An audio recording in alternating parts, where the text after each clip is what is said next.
That guy in the suit just turned that other guy into a fucking kebab. Ladies and gentlemen, you're listening to Journey into Comics, a podcast about comic books, video games, movies, television, and everything nerd, with your hosts, Nate Phillips, Brandon Stone, and Shuddy Boy. Tell me, do you bleed? You will. Hey, ladies and gentlemen, welcome to another episode of Journey into Comics. I'm your host, Nate Phillips. How's it going? Here's a weird one for you. 2 episodes this week. Brando just put out an episode. Check it out. It's fucking awesome. Love listening to Brando talk. Anyways, so just a quick little shameless plug does. Unfortunately, today I've got to start the show off with some bad news. It's not any secret if you're listening to this now and you are on planet Earth and you know anything about anything. You're well aware that David Bowie passed away, and that's awful. You've been dealing with cancer and all this, so we've now lost 2 of the big legends of music this year, and it's like, God, stop it. It's stupid. So, I love David Bowie. He's a great musician and artist and just a creative person, fearless. His hand has been in all kinds of different ventures, and he's done things and inspired people that will live well beyond anybody that's listening to this show right now. I mean, and that's the truth. David Bowie, he is special. So I want to say that it's kind of interesting that we can tie this into the show, because David Bowie was actually in talks, I guess you would say, which is really early stages, but to be in a cameo appearance in Guardians of the Galaxy Volume 2. So essentially, Kevin Feige had brought it up to James Gunn, hey, I really think it would be totally awesome if we could get David Bowie to cameo. And they reached out, and it was, they said, hey, he's not in really great health, and it didn't happen. But yeah, man, David Bowie is just, he encompasses a lot of really cool shit about this world. He did his thing, and he might have been considered weird or strange for liking the things he liked or dressing the way he dressed or whatever. And you know what? People were just like, hey, that's him. That's his style. He's fucking incredible. Have you heard him? A tribute to how incredible of an artist he is. He actually, this album that he just released a couple days ago, I do believe on his birthday, on Friday, they released the David Bowie's final album. First of all, he's not on the cover, which is the first time he's not been on the cover of one of his albums. And apparently, while some critics were bashing it, going, oh, this is just way too cryptic, I don't know what's going on, like, what is he talking about? Now, in his passing, it's a very strong, like, whoa, holy shit. Like, he knew, I mean, when you have cancer, and he knew his time was coming, and he had limited time, and, I mean, it sucks, but David Bowie, you will be missed, is all I have to say. To some lighter news, So, first of all, let me say, spoiler alert, if you've not caught up with Arrow, don't listen for a couple minutes, I would guess. I mean, I don't really know how long I'll talk about this, but I would just say, like, keep kind of, see if you could check, and if you hear me say something that sounds like I'm still talking about Arrow, don't listen.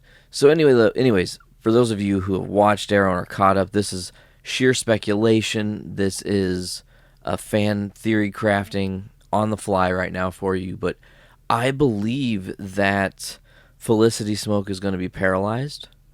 It's my gut feeling that something, because everyone's like, oh, she's not going to die. Well, it would almost be worse for her to not die, right? I mean, then she's got to live in this constant state.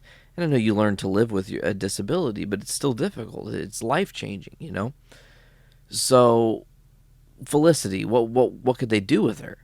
Well, you can't use Batman characters on TV because Batman is, he's a superstar, so he gets to play in the movie verse only.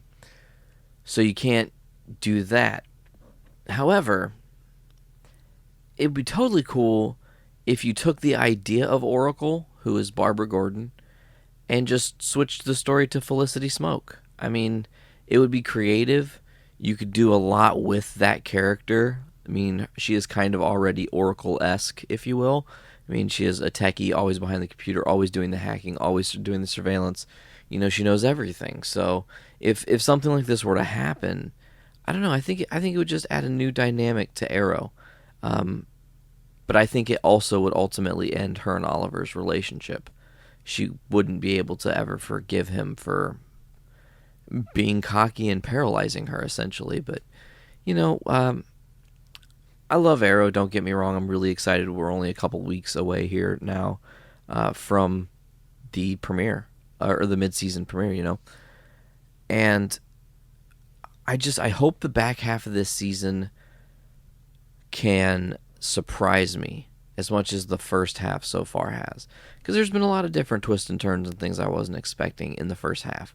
So I'm hoping the back half really can just bring it, and this could be quite possibly one of the best seasons of Arrow. We don't know yet. I mean, I wasn't expecting season 2 to be the best season of Arrow, but so far that's my absolute favorite. I mean, Deathstroke, the Moira Queen scene, it was phenomenal. Anyways, so continuing in the Flash and Arrowverse, right? Because you can't have one without the other.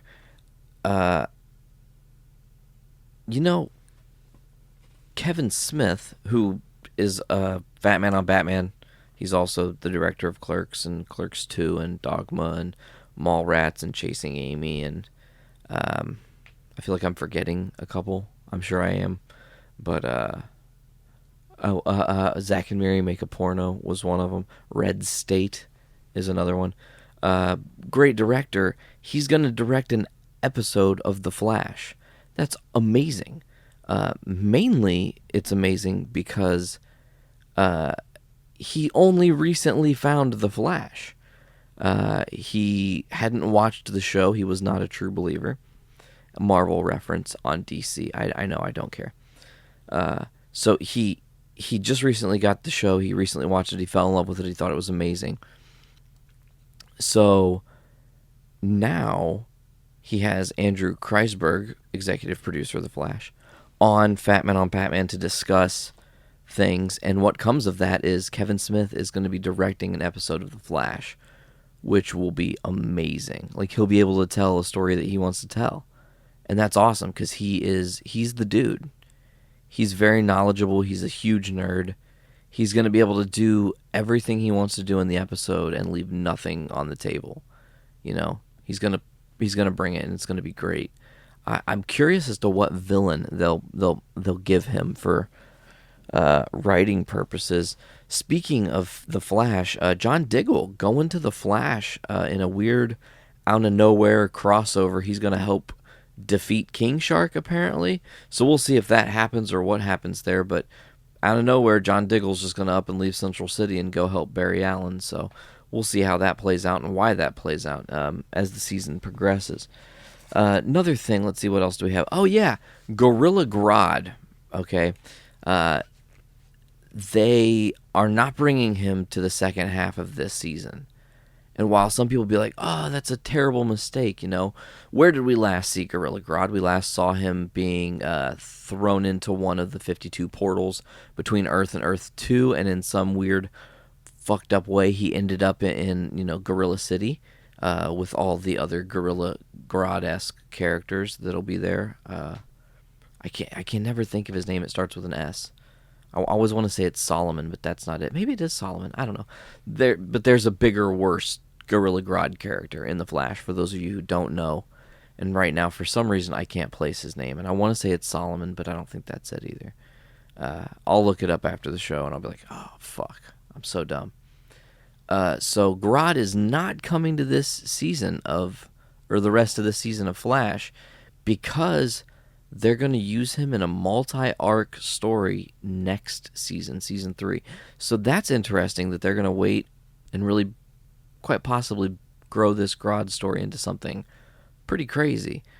Continuing on speaking about The Flash and Arrow, it is confirmed we will see younger and or older versions of both Barry Allen and Oliver Queen. Now, what that means is with Legends of Tomorrow traveling through the past and the future, at some point they'll bump into versions of Barry Allen and, Oliver Queen. So they'll be at different ages in their life. That's crazy. You could see them older, see them younger, have to play it off. It's a very interesting storytelling that they're doing now on CW, because now they're juggling 3 balls instead of 2. And they really have to keep their eye just focused on perfection. Arrow is amazing. The Flash is amazing. Legends of Tomorrow could be a steamy pile, or it could be phenomenal. Who knows? But I'm really hoping that we get to see, an amazing show that is Legends of Tomorrow, and that they will be able to introduce a bunch of new characters. Now, another thing I want to mention, while we're kind of in this pocket here, AT&T, folks, I'm going to get this right. Here we go. TNT has chosen to not move forward with plans for the Teen Titans live-action show. What does that mean? That now means that there are more characters in the DC verse that were allowed to go somewhere on TV that are now open to hopefully come over to the CW verse. I'm telling you, at some point, CW just give it up and say, look, all we are superhero shows. Show reruns and new shows, and reruns and new shows, and they could be all interconnected. It's just one channel of nothing but that, and I will watch gladly. I will spend dollars. You get my $9.99 from WWE that I'm not using. I mean, I have the WWE network, folks, and I'm not watching any of that shit. It's not that I don't like wrestling or something. I just don't even think about it right now. I have Mario Maker, Metal Gear Solid 5 that I just started, which is, I might have a whole dialogue about that here in a minute, but I got to finish my thought. Speaking on the WWE and them taking my $9.99, I'm not really that mad, and I'm glad I didn't really. I almost canceled, but I didn't, because this thing happened, and they announced the first person in this year to be inducted into the WWE Hall of Fame, and that man's name is Sting. And that's totally fucking awesome. Sting's getting inducted this year. Now, I wonder, no quotes, I wonder, being that it's Dallas, if Undertaker will also be named, have 2 huge names for the class of 2016. There's tons of names that haven't been inducted yet that could be inducted. But those two are kind of high up on my list, for sure. So yeah, I'm excited to see Sting, finally, get the validation. I think that had he won a world title against Seth Rollins, I mean, he knows he's the greatest, but he was never a WWE champion, but now he is a WWE Hall of Famer, and that's huge. And maybe, who knows, some crazy circumstance, they could always throw the belt on him. You never know with wrestling, I mean, that's just the facts. So congratulations to Sting. I can't wait for WrestleMania weekend to be able to watch the Hall of Fame, watch WrestleMania, really nerd out, and just have a really awesome time. So it will be good times. Now, kind of back to the dark side of news, and that's no pun intended. First of all, congratulations to Star Wars. They just keep kicking asses, taking names, and really, and this is the best part, they keep breaking all kinds of fucking strange records. They're the first movie ever to domestically make $800 million in such a short span of time, 4 weekends. I mean, it's not even been out a month. I mean, it went through 2 holidays. It's not even been a month yet, So The Force Awakens is just whipping ass. And we're going to talk more Star Wars a little bit later, folks. I've got a segment that I'm going to do here. Just trust me, you probably won't want to miss it. It's a lot of insight to what people like Brando and myself do as collectors. So anyways, Episode 8, according to John Boyega, he played Finn, FN 2187. I've seen the movie a few times, folks. I really fucking loved it. I have so many things memorized. Which also, let me say, how cool is this, folks? Finn's battalion that he trained with, one of the dudes who he trained with is what they're calling TR-8R, the crazy baton trooper that faces Finn and yells traitor, and then Finn and him have the lightsaber duel with the baton. It's a dude from his battalion. That's why he says that. It's been confirmed. Like Lucasfilms and Disney went, yeah, that's FN. I want to say they called him Skip or Tails. It was Zero, Skip, and Tails, I think it was. But one of those three is that guy who yelled at Finn, which is pretty awesome.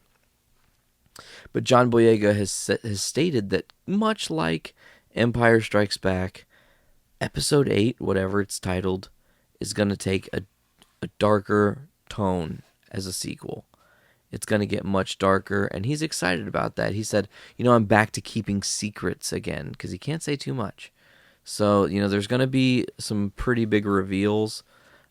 It's interesting that these movies, so far for The Force Awakens, what we've seen is a different formula. We got, the resolve of the battle to keep people alive, and then the secondary resolve where it's just finding Luke, and then there weren't even words exchanged. It was nothing. Into the nothingness. So, with that being said, The Force Awakens has this one style tone. I wonder if Empire takes off literally right there on the island, the handing off of the lightsaber, or if they're going to literally just skip all that bullshit and talk and put you in a place where right away Rey and Luke know each other now very closely. They're training. They've been training hard together. They're preparing to go after the First Order, go after Kylo Ren, and take motherfuckers down. Maybe it's revealed about who is Rey's father. Again, very much like Empire Strikes Back, that's a humongous question looming. Who left Rey on Jakku? Now you've got Poe Dameron and Finn, who are new characters. What are you going to do with them? I kind of can see Finn at some point being kind of the Chewie to Poe Dameron, in their own regard. Now, does that mean doom for Chewbacca in the next movie? I don't think so, because I don't think you need to keep... you could totally keep the Millennium Falcon in the series for its entirety, and unless you decide to destroy it. But I don't know if it's the same without Han and Chewie, so it's... I don't know. It's weird.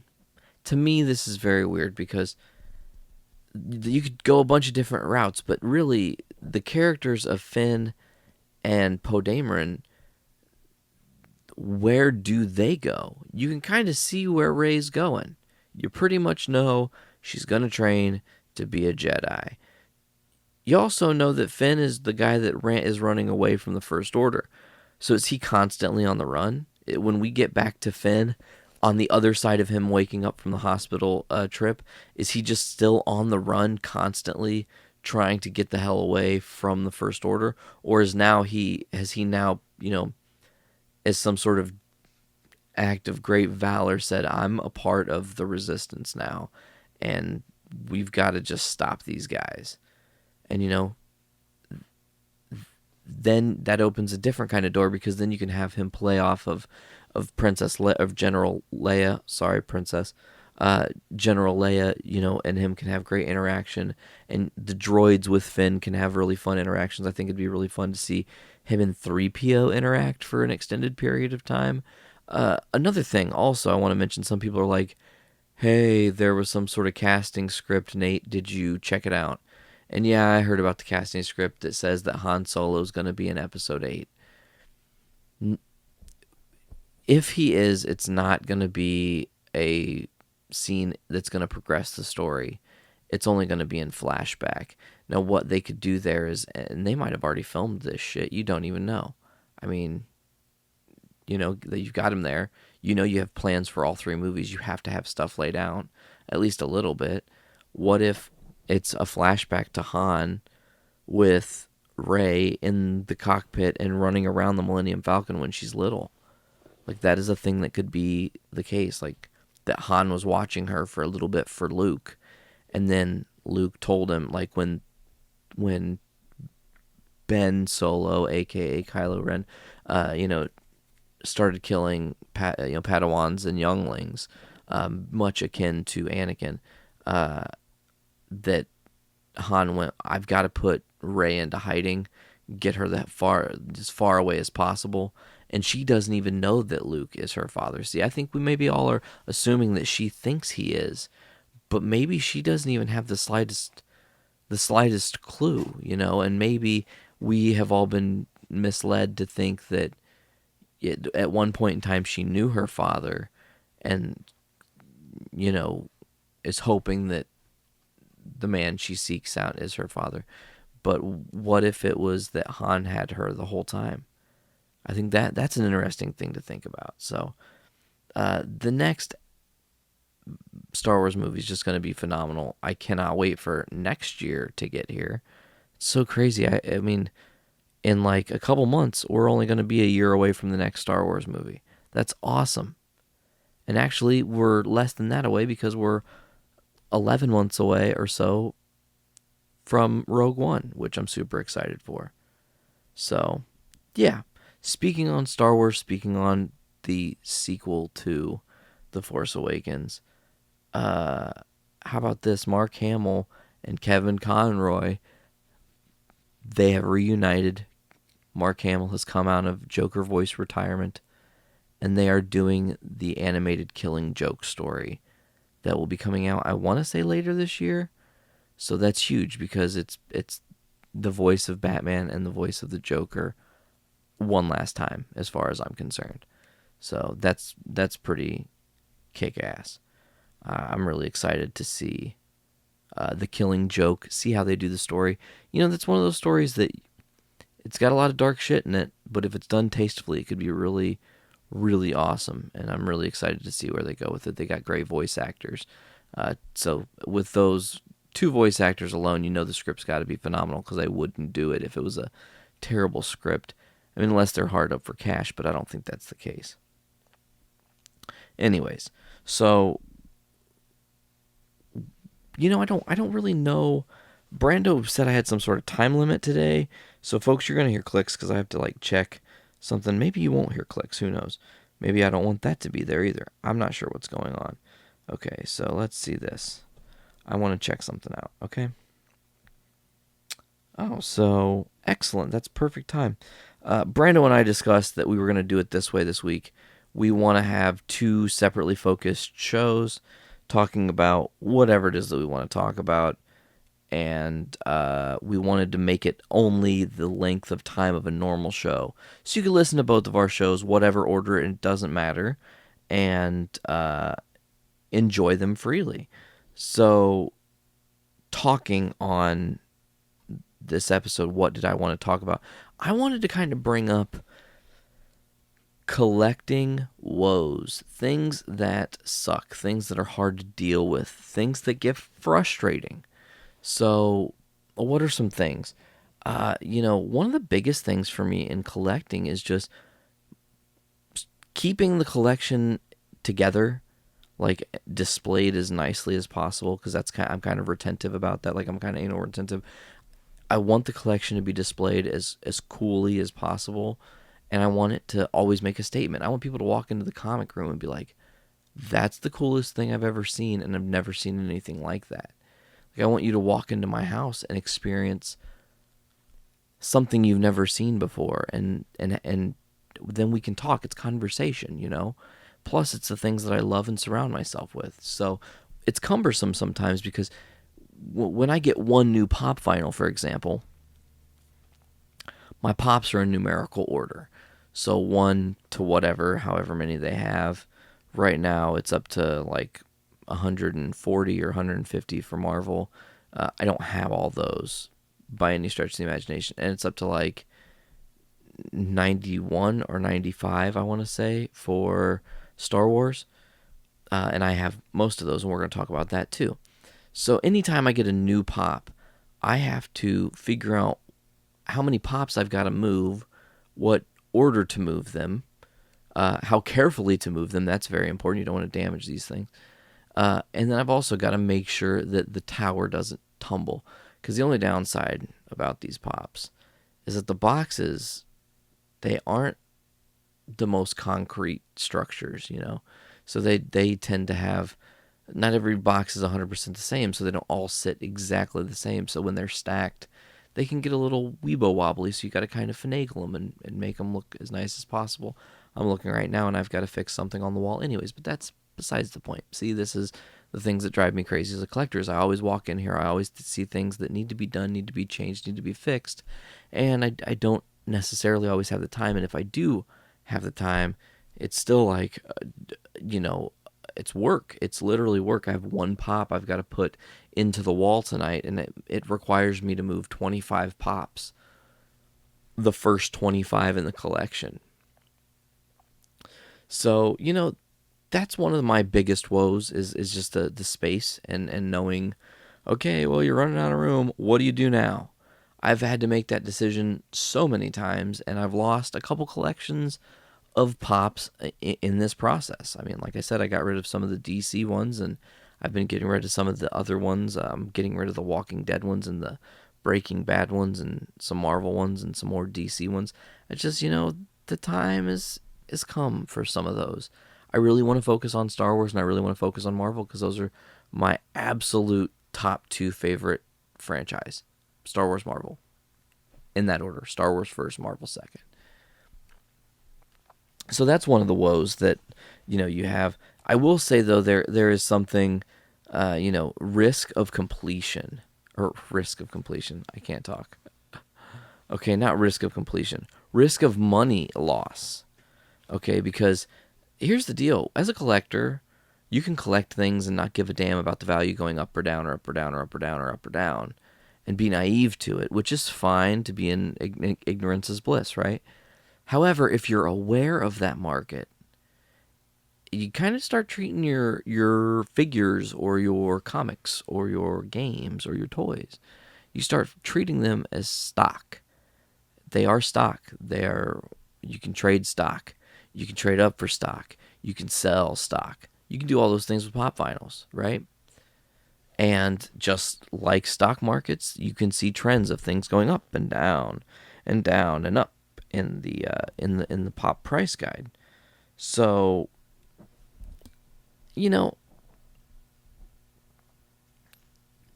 pops are awesome to display. There's so many ways you can display them, okay? I want to talk about this real quick too. Options. Options is another big thing. But real quick, I want to mention just aesthetically, there are so many different ways that you can display them, you know? So you've got to just kind of find what works best for you. I like them spine out, so you can see the nice picture that represents the whole figure. But anyways, see, the main thing is that this is the point I was really trying to make, folks, before I tangented away, because I started looking at the wall. The wall is kind of overwhelming. It kind of just like, it's like staring into the sun. You're just like, oh shit, there's a lot of things there that are cool. Or, well, I mean, I think they're cool. You might think they're garbage. I don't know. It's a really neat collection. They display nicely. But anyways, I digress.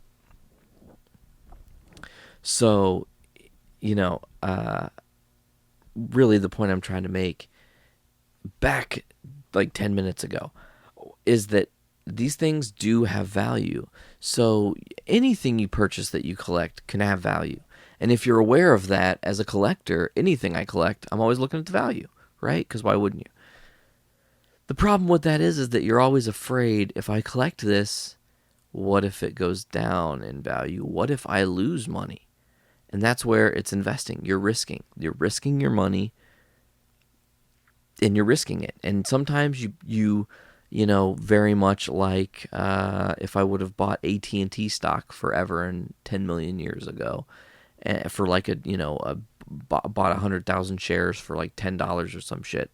That was a lot of money back then, and then all of a sudden now I'm like, I have so much money because I have all these. That's kind of how these pop vinyls are, You buy them cheap and then they hopefully raise in value.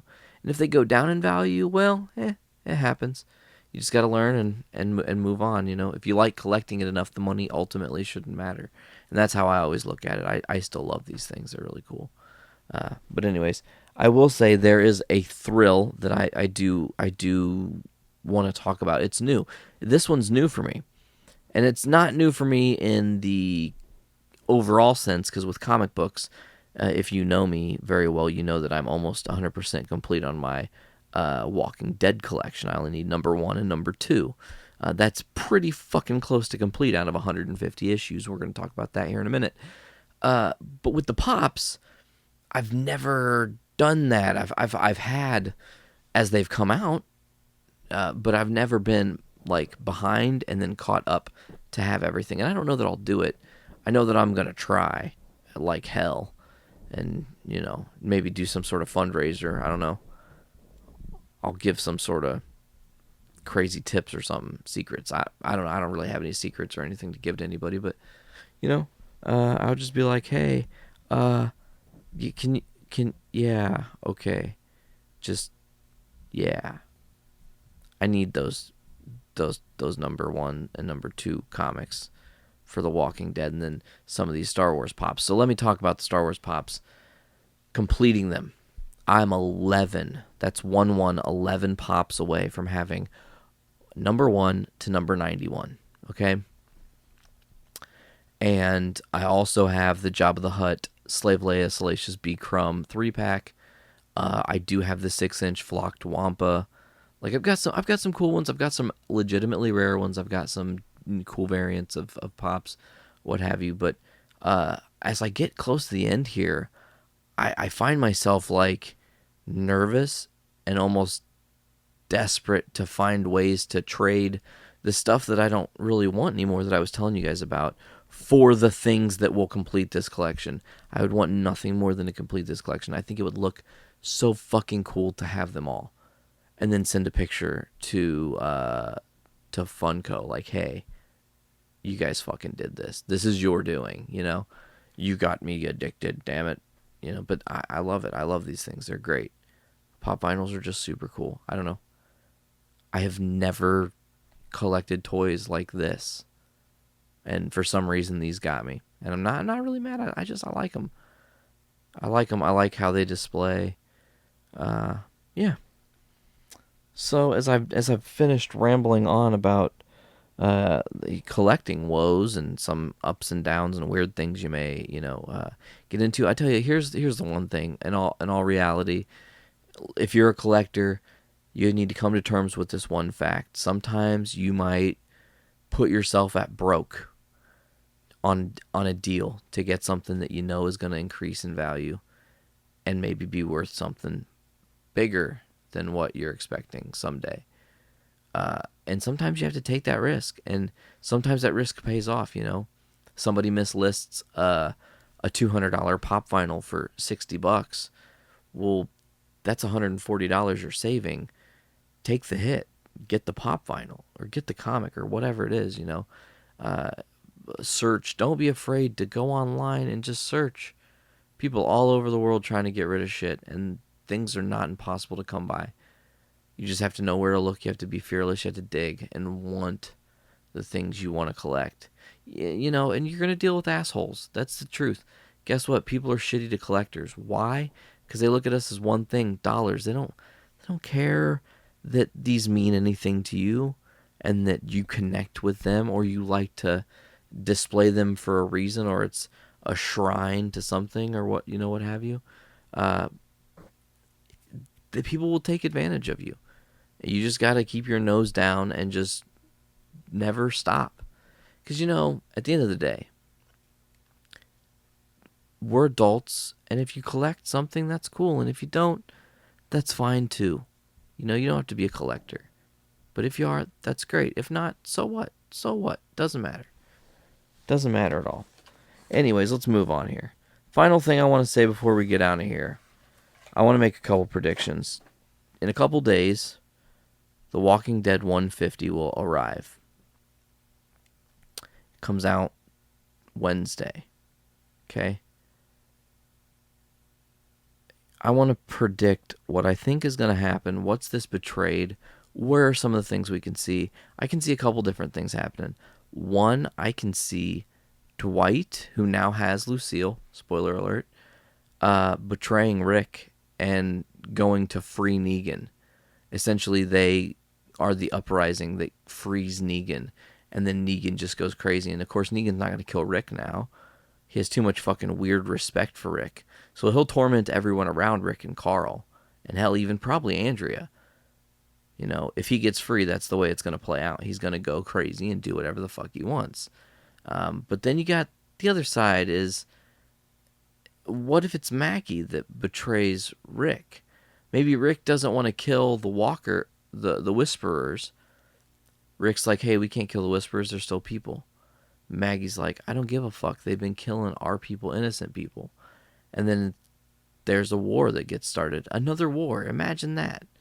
Why are there so many wars in The Walking Dead? Because people are real villains. And zombies are just monsters. That's all I have to say. So I look forward to peeping and reading The Walking Dead 150. It'll be here soon.